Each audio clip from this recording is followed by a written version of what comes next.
ఎక్కడైనా మద్యం కొనుగోలు చేసినటువంటిది కానీ ఏది కూడా వారు ప్రవీణ్ కుమార్ గారే అనేటువంటి అంశాన్ని కూడా ఎక్కడ కూడా ప్రూవ్ చేయలేదు. సో ఈ ఇన్వెస్టిగేషన్లో కనిపిస్తున్న నిజం కేవలం చనిపోయిన వ్యక్తి అన్నది ఒక్కటి తప్ప వారు చూపించినటువంటి విజువల్స్లో ఎక్కడా కూడా అతను ప్రవీణ్ కుమారే అనేటువంటి నిజ నిర్ధారణ ప్రూఫ్స్ ఎవిడెన్సెస్ తోటి చూపించినటువంటి పరిస్థితి లేదు. ఇది ఒకవైపు అయితే ఈరోజు పోస్ట్మార్టం రిపోర్ట్ వచ్చింది. ఈ పోస్ట్మార్టం రిపోర్ట్ ఇప్పుడు పబ్లిక్ డొమైన్లో ఉంది, అందరికి అందుబాటులో ఉంది. ఇక్కడ వీరు ఏం రాశారంటే we are of the final opinion on cause of the death to our best of our knowledge and belief is that head injury and other multiple injuries associated with consumption of ethyl alcohol అన్నటువంటి దాన్ని వీరు ప్రస్తావించడం జరిగింది. మరి చాలామందికి చాలా postmortem report చూసినటువంటి అనుభవం కూడా ఉంటుంది. ఒక కలెక్టర్గా, ఒక సబ్ డివిజనల్ మ్యాజిస్ట్రేట్గా, ఇట్లా ఒక అడిషనల్ మ్యాజిస్ట్రేట్స్గా మేము కూడా చాలా పోస్ట్మార్టం రిపోర్ట్స్ మేము చూసాం గతంలో. అయితే ఎక్కడ కూడా కన్జంప్షన్ ఆఫ్ ఇథైల్ ఆల్కహాల్ అన్నది మరణానికి కారణం అని రాసినటువంటి రిపోర్ట్స్ అయితే మేము చూడలేదు. అది మొట్టమొదటి అంశం. అయితే రెండవది head injury and multiple injuries వల్ల మరణం సంభవించింది అని చెప్పుంటే ఓకే. అంటే హెడ్ ఇంజురీ అన్నదాంతో మొదలయ్యి దానివల్ల హెమటోమా కానీ అక్యూట్ హెమరేజ్ కానీ జరిగి ఆ రక్తస్రావం వల్ల అది ఆ కంపార్ట్మెంట్ అంటే స్కల్ అనేటువంటి ఒక కంపార్ట్మెంట్లో మెదడుకు దెబ్బ తగిలినప్పుడు వచ్చినటువంటి రక్తస్రావం, అది ఎక్కడికి వెళ్ళటానికి ఖాళీ లేనప్పుడు మెడలో అబ్లాంగేటని హిట్ చేసి స్పైనల్ కార్డ్ మీదుగా వెళ్ళడము, ఇట్లాంటిది ఏదో జరిగి ఆ మెడలో అబ్లాంగేట ఇన్ఫ్లుయెన్స్తో రెస్పిరేటరీ సిస్టమ్ ఆగి హార్ట్ అంటే ఊపిరాడక హార్ట్ ఆగిపోయి ఇలాంటిది ఏదైనా జరిగింది అని అంటే ఒక హెడ్ ఇంజురీ ఇన్ఫ్లుయెన్షియల్గా వచ్చిన మల్టిపుల్ ఇంజురీస్ ద్వారా జరిగింది అని అనుకోవడానికి ఒక అవకాశం ఒకవైపు ఉంది. అయితే ఆల్కహాల్ అనేటువంటిది కాజ్ ఆఫ్ డెత్ కింద ఏ విధంగా రాస్తారు ఈ డాక్టర్స్ అనేటువంటిది చాలా ఆశ్చర్యకరమైన విషయం. ఎందుకనంటే ఇప్పుడు హెడ్ ఇంజురీ వల్ల జరిగి ఉండొచ్చు, బట్ ఆల్కహాల్ తాగడం వల్ల చనిపోయాడు అది కారణం అని పనిగట్టుకుని రాసినట్టు ఉంది తప్ప కేవలం ఆల్కహాల్ తాగడం వల్ల చనిపోతే మరి ఈ దేశంలో ఎన్ని కోట్ల మంది చనిపోవాలి, అలాగే వెస్టర్న్ కంట్రీస్లో ఎంతమంది చనిపోవాలి, ఎంతమంది కేవలం ఆల్కహాల్ తాగి ఉంటే చనిపోయేటట్టయితే ఈ రాష్ట్రం యొక్క ఖజానా నిధులు కేవలం ఈ రాష్ట్రంలో ఉన్నటువంటి పేదలు చిన్న చిన్న పనులు చేసుకుని కూలీలు తాగడం వల్లే అత్యధిక నిధులు మన రాష్ట్రానికి వస్తున్నాయి. మరి వారందరూ కూడా ఎలా బ్రతుకున్నారు అనేటువంటిది ఒక చాలా $1 మిలియన్ క్వశ్చన్గా వస్తుంది. ఇందులో మరిన్ని అనుమానాలకు ఎందుకు దారితీస్తుందని చెప్పాల్సి వస్తుందంటే మొట్టమొదట వారు ఇచ్చినటువంటి రిపోర్ట్లో స్పెసిఫిక్గా ఏం రాశారంటే స్టమక్లో 120 ml ఫ్లూయిడ్ ఉంది.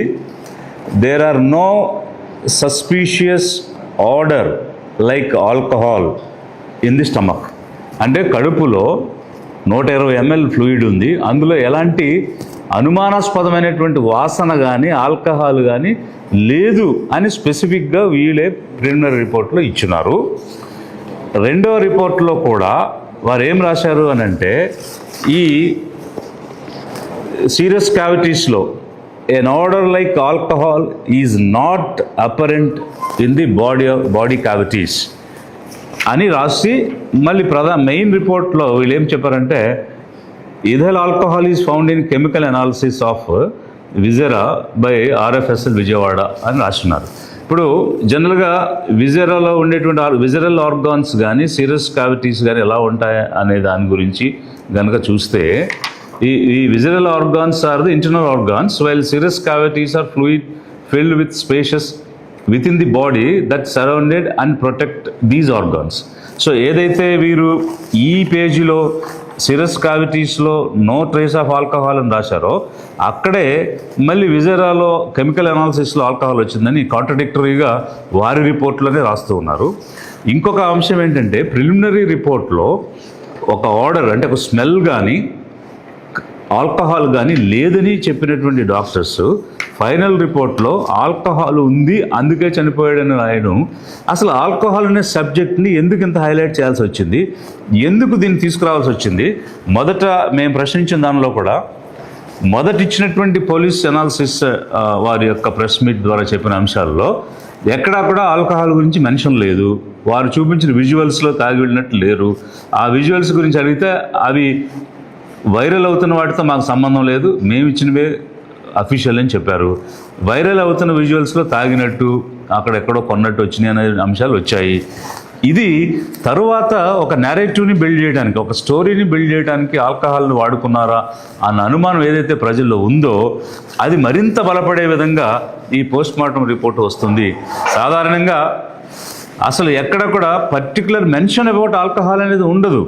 More over cause of the death head injury వల్ల జరిగి ఉండొచ్చు, అదర్ ఇంజురీస్ వల్ల జరిగి ఉండొచ్చు, హెమటోమా ద్వారా జరిగి ఉండొచ్చు, హెమరేజ్ వల్ల జరిగి ఉండొచ్చు.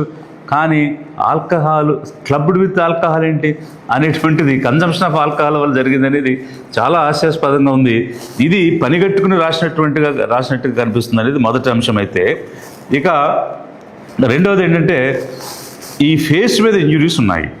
మరి ఈ ఫేస్ మీద ఇంజురీస్ అనేటువంటివి ఈ రిపోర్ట్లో వచ్చాయి. వీటికి సంబంధించి ఇప్పుడు పోలీస్ ఆఫీసర్ ఇచ్చినటువంటి నరేషన్ ఏమిటంటే, ఇలా వెళ్ళి పడినప్పుడు రాళ్ళకు గుద్దుకోవడం జరిగింది ముఖం, అందుకే ముఖం మీద ఇంజురీస్ వచ్చాయి అన్నాడు. మరి ముఖం మీద ఇంజురీస్ వస్తే హెల్మెట్ ఉన్న భాగంలో వెనక భాగాన తలకి ఎట్లా గాయం జరిగింది? ఇది ఒక క్వశ్చన్ ఆన్సర్ చేయలేదు. మరి బోత్ సైడ్స్ ఎట్లా జరిగినాయి? వెళ్ళి బొక్కబారులుగా పడిన వ్యక్తి మీద మోటార్ బైక్ తిరగేసి వెల్లకిల్ల పడుకున్న వ్యక్తి మీద మోటార్ బైక్ ఎట్లా వచ్చి పడింది? సో ఇప్పుడు మనము ఫిజిక్స్ వైపు ఆలోచించినా కూడా ఈ వెలాసిటీతో వెళ్తున్న వెహికల్ సడన్గా గుద్దుకున్నప్పుడు దాని మీద కూర్చున్న వ్యక్తి ఎగిరిపడేటువంటి అవకాశం ఉంటుంది. సో ఎగిరిపడిన వ్యక్తి బోర్లుగా పడి మళ్ళీ అతను ఇలా తిరగబడిన తర్వాత అప్పటి వరకు వెయిట్ చేసి అప్పుడు వచ్చి బైక్ పడిందా? సో ఇది చాలా హాస్యాస్పదంగాను ఆశ్చర్యకరంగాను అనిపిస్తుంది. ఈ డౌట్స్ ఎక్కడ కూడా తీరడం లేదు. మరి అదొక వైపు అయితే ఈ మల్టిపుల్ ఫ్రాక్చర్స్, ఇప్పుడు ఈ లోయర్ జా కానీ లెఫ్ట్ సైడ్ ఉన్నటువంటి జా బోన్స్ కానీ చూస్తే వాటిని మనం మామూలుగా మ్యాండిబుల్ బోన్, మ్యాగ్జిల్లా బోన్ అని అంటాము. ఈ mandible bone is the strongest bone in the human body. సాధారణ పరిస్థితుల్లో ఆ బోన్ అసలు బ్రేక్ అయ్యే పరిస్థితే ఉండదు. బలమైనటువంటి ఒక ఆయుధంతో, వెపన్తో కొట్టి పగలగొడితే తప్ప నార్మల్ యాక్సిడెంట్స్లో అది జరగదు. సో ఇదొక అంశం. అయితే ఒక కామన్ సెన్స్ నేను మాట్లాడుతున్నాను. అది ఏంటంటే, సపోజ్ ఇప్పుడు నాకు ఒక దోమ లాంటిది వచ్చింది, రాగానే తెలియకుండానే నేను ప్రెస్ మీట్లో ఉన్నా నా రిఫ్లెక్సెస్ ఏం చేసినాయి, నా చేతితో ఆ దోమ కొట్టడం, కళ్ళు మూయటం జరిగింది. అంటే ఏదైనా కళ్ళ ముందుకు వచ్చినా, లేదు ఎక్కడైనా మనం గుద్దుకుంటున్నాం అని అనిపించినా రిఫ్లెక్సెస్ ఉంటాయి న్యాచురల్. చిన్న పిల్లవాడు మాటలు కూడా రాని వ్యక్తికి ఏదైనా తగిలితే ఆటోమేటిక్గా రిఫ్లెక్సెస్ అనేవి చేతులు అడ్డం పెట్టుకోవడం అనేది జరుగుద్ది. అలాంటిది మనిషి ఎగిరి పడుతున్నప్పుడు ఖచ్చితంగా చేతులు అడ్డం పెట్టుకునేటువంటి న్యాచురల్ రిఫ్లెక్సెస్ ఉంటాయి. ఎనీ యాక్సిడెంట్ మొట్టమొదట దెబ్బ తగిలేది చేతులకి. మొదట బ్రేక్ అయ్యేటువంటి బోన్స్ ఈ hand bones, four arm bones, shoulder bones, ఇట్లాంటివి ముందు బ్రేక్ అవుతాయి. ఇవేవి బ్రేక్ అవ్వకుండా డైరెక్ట్గా అంటే ఎలా వెళ్ళి గుద్దుకుంటుంటే ఒక కాస్మోనాట్ లాగా ఎలా వెళ్ళిపోయి ముఖాన్ని గుద్దేసుకున్నట్టు, ఆ ముఖానికే ఈ బ్రేక్స్ అన్నీ వచ్చినట్టు, ద స్ట్రాంగెస్ట్ బోన్ బ్రేక్ అయిపోయినట్టు, ఈ రకమైనటువంటి స్టోరీ అల్లినట్టే అనిపిస్తుందని ప్రజలందరూ అనుకుంటున్నారు. అదే అభిప్రాయం పదే నా దృష్టి కూడా తీసుకొస్తూ ఉన్నారు.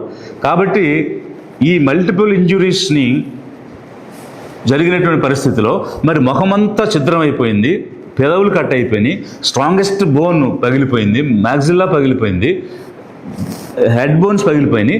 కానీ ముఖానికి పెట్టుకున్న మాస్క్ చెక్కు చెదరకుండా పక్కన పెట్టబడి ఉంది. కళ్ళకు పెట్టుకున్న కళ్ళజోడు చిన్న స్క్రాచ్ కూడా లేదు.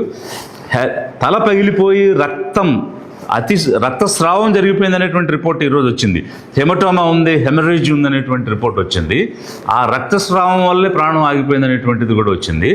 అలాంటి పరిస్థితుల్లో హెల్మెట్ మీద చిన్న స్క్రాచ్ కానీ చొట్ట కానీ ఏమీ లేదు, యాజ్ ఇట్ ఈజ్గా ఉంది, అక్కడ పెట్టినట్టుగానే ఉంది. ఇవన్నీ ఒక ఎత్తు అయితే ఇంకా చాలా అనుమానాలు బయటకు వచ్చినాయి ఆ తర్వాత విజువల్స్లో. ఇప్పుడు ప్రవీణ్ గారు పెట్టుకున్నటువంటి స్వెటర్కి, ఆ కోట్కి ఎలాంటి ఎలాస్టిక్ లేదు, కానీ ఆ బుల్లెట్ నడిపిన వ్యక్తి కోట్కి ఎలాస్టిక్ ఉంది. వారు వేసుకున్న బనియన్ కలర్ రెడ్డిష్గా ఉంటే ఈ బండి నడిపిన వ్యక్తి బనియన్ కలర్ వైట్గా ఉంది. సో ఇట్లాంటివి అనేకమైనటువంటి విజువల్స్ తర్వాత కూడా వచ్చాయి. వీటన్నిటికీ కూడా క్లారిటీ లేదు.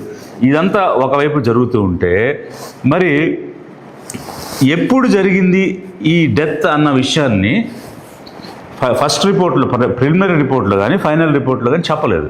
పైగా ప్రిలిమినరీ రిపోర్ట్లో ఏం చెప్పారంటే పోస్ట్ మార్టంకి 1-2 రోజుల ముందు జరిగి ఉండొచ్చు అని చెప్తున్నారు. ఇప్పుడు రిగర్ మార్టిస్ అనేటువంటిది ఒక ప్రాసెస్ ఉంది.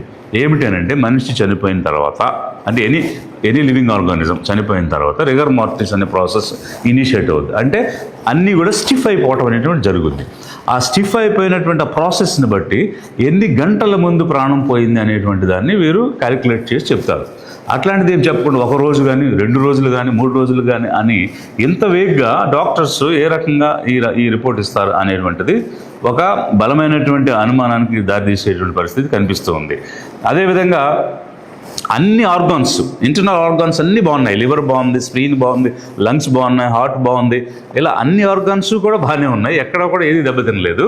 కానీ మరి ఇంత డ్రంకార్డ్ అయ్యి ఉంటే మొట్టమొదట తాగుబోతులకి ఎఫెక్ట్ అవ్వాల్సిన లివర్ కదా.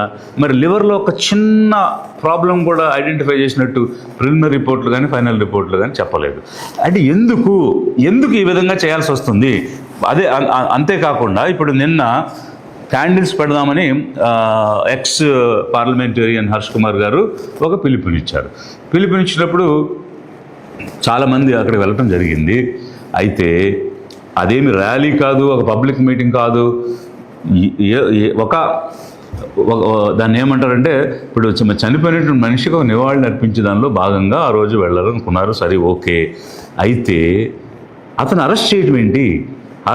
హర్ష కుమార్ గారి అరెస్టుని మేము తీవ్రంగా పరిగణిస్తున్నాము, దాన్ని ఖండిస్తున్నాము లిబరేషన్ కాంగ్రెస్ పార్టీ. ఎందుకనంటే అసలు హ్యూమన్ రైట్స్ అనేటువంటివి, మానవ హక్కులు అనేటువంటివి ఈ రాష్ట్రంలో ఉన్నాయా? ఉంటే స్వేచ్ఛగా నిరసన తెలిపేటువంటి హక్కు కూడా పౌరునిగా లేదా?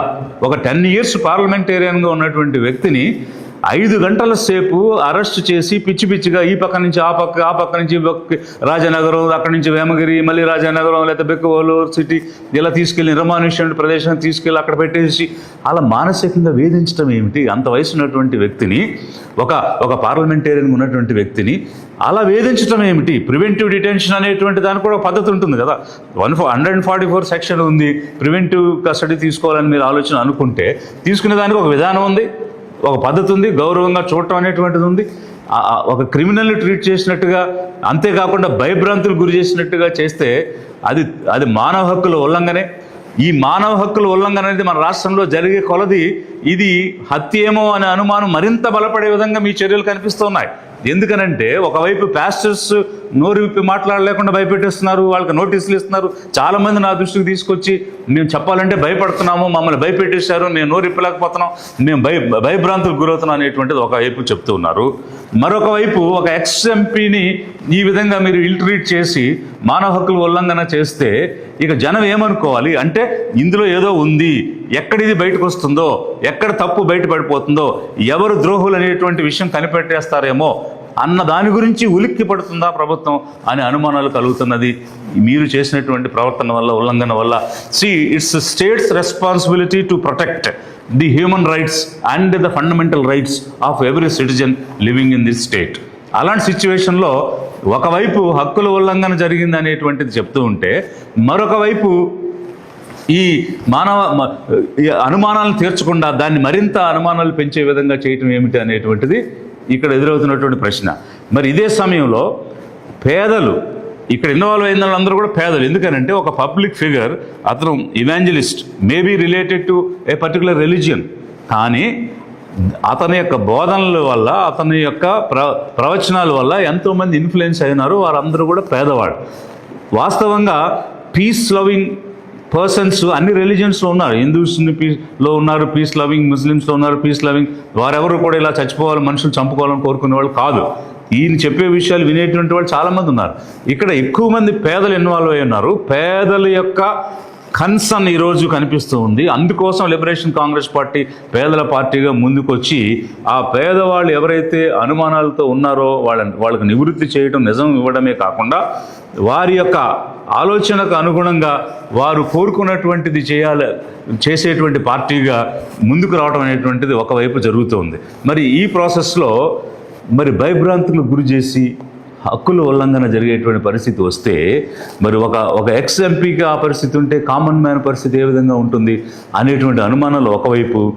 ఏముందని గవర్నమెంట్ ఉలికిపడుతుంది, ఎందుకు దీన్ని పీస్ఫుల్గా జరిగే అంశాలను కూడా జరగనీయకుండా అడ్డుకుంటుంది అంటే ఖచ్చితంగా ఏదో ఉంటుంది అనే అనుమానాలకు దారితీసేటువంటి విధంగా ఈ పోలీస్ డిపార్ట్మెంట్ ప్రవర్తన కూడా ఉందనేటువంటిది ప్రజల్లో వస్తున్నటువంటి అభిప్రాయం.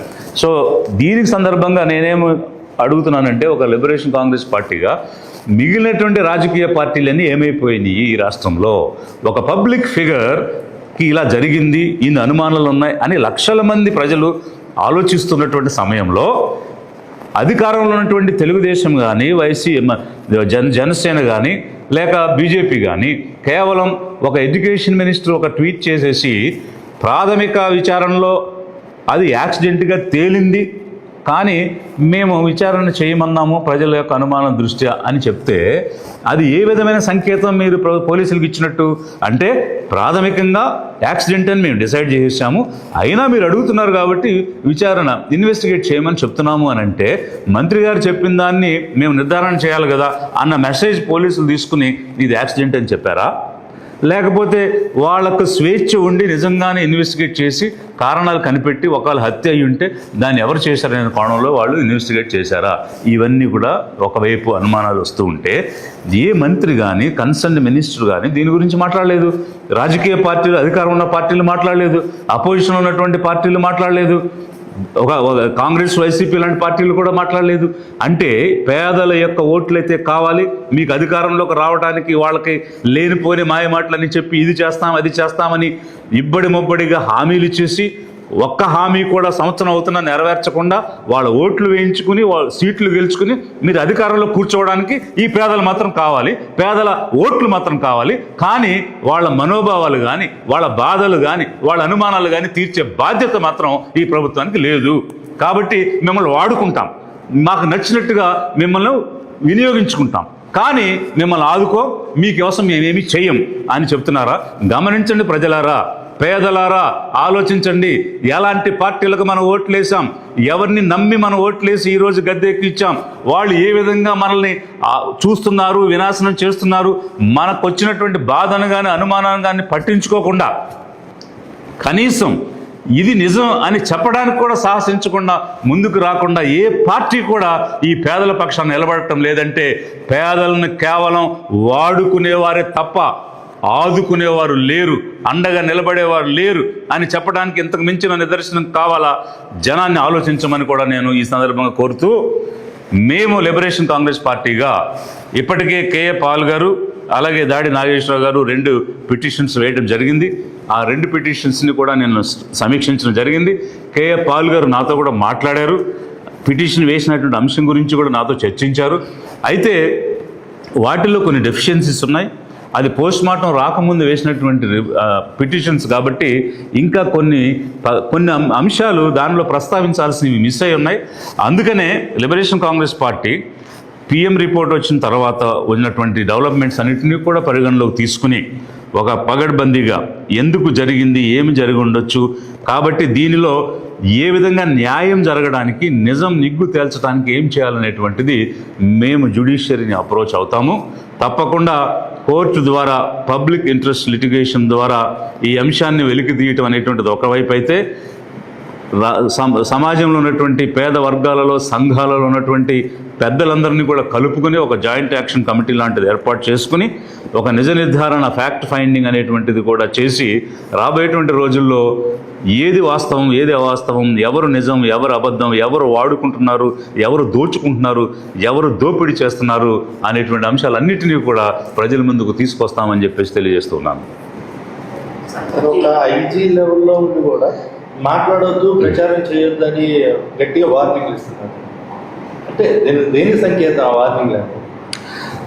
ఇప్పుడు ఒకటి, రెచ్చగొట్టొద్దు, వైలెన్స్ కానీ, హేట్ కానీ ఇన్సైట్ చేయొద్దు అని ఒక స్టేట్గా ఆ స్టేట్కి related officers, inspector general of police కానీ ఎనీ అదర్ ఆఫీసర్ మాట్లాడటంలో శాంతిని కోరుకునే విధంలో మాట్లాడటం ఏదని అర్థం చేసుకోవచ్చు. కానీ ఇక్కడ అనుమానాలు ఉన్న అంశాన్ని వ్యక్తం చేస్తున్నప్పుడు అనుమానాలు తీర్చాల్సిన బాధ్యత స్టేట్ మీద ఉంది, ప్రభుత్వం మీద ఉంది. అలాంటిది తీర్చడం మానేసి నువ్వు మాట్లాడొద్దని నోరు నొక్కేయడం అనేది ఒక ఫ్యాసిజంని, ఒక డిక్టేటర్షిప్ని చూపిస్తుంది తప్ప అది ప్రజాస్వామ్యాన్ని చూపించడం లేదు. కాబట్టి మాట్లాడే హక్కు రాజ్యాంగం ఇచ్చింది, స్వేచ్ఛ రాజ్యాంగం ఇచ్చింది, సమానత్వం రాజ్యాంగం ఇచ్చింది. ఖచ్చితంగా మాట్లాడనివ్వాలి, ప్రజల నిరసన తెలియజేయనివ్వాలి. It's a fundamental right.